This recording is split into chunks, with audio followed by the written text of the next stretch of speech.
అమ్మమ్మ ఎటు చూసినా కరెన్సీ నోట్లే కానొస్తున్నాయి కదా మండపం అంతా. అగు 500 నోట్లు, 200 నోట్లు, 100, 50, 20, 10 టాప్ టు బాటం అన్ని తీర్ల డినామినేషన్ ఉన్నట్టున్నాయి కదా నోట్లు. అబ్బాబ్బా ఏం డెకరేషన్ చేసిరు చూడు. ఒట్టి డూప్లికేట్ నోటు కావుళ్ళు, అన్నిటికన్నీ కడక్ ఒరిజినల్ బ్యాంక్ నోట్లే. 2,70,00,000 మొత్తం. ఎన్టీఆర్ జిల్లా నందిగామ వాసవి మార్కెట్ కమిటీ వాళ్ళు పెట్టిన గణపతి కాడ ఈ తీర్ల డెకరేషన్ చేసిర్రు. 100 మంది కలిసి 12 గంటలు కష్టపడి డెకరేషన్ చేసిరట.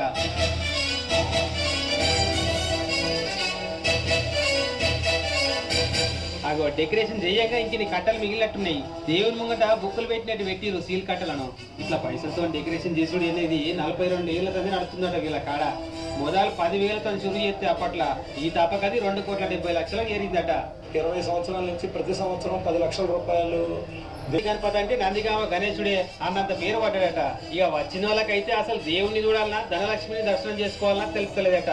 భక్తుల ముచ్చటేమో కానీ దొంగలు చూస్తే మాత్రం ఒక్క 10 నిమిషాలు అందరు కళ్ళు మూసుకుంటే ఎంత బాగుండు. వీళ్ళ 12 గంటల కష్టాన్ని 10 నిమిషాలలో క్లియర్ చేస్తుంటివి అని అనుకుంటారు కావచ్చు.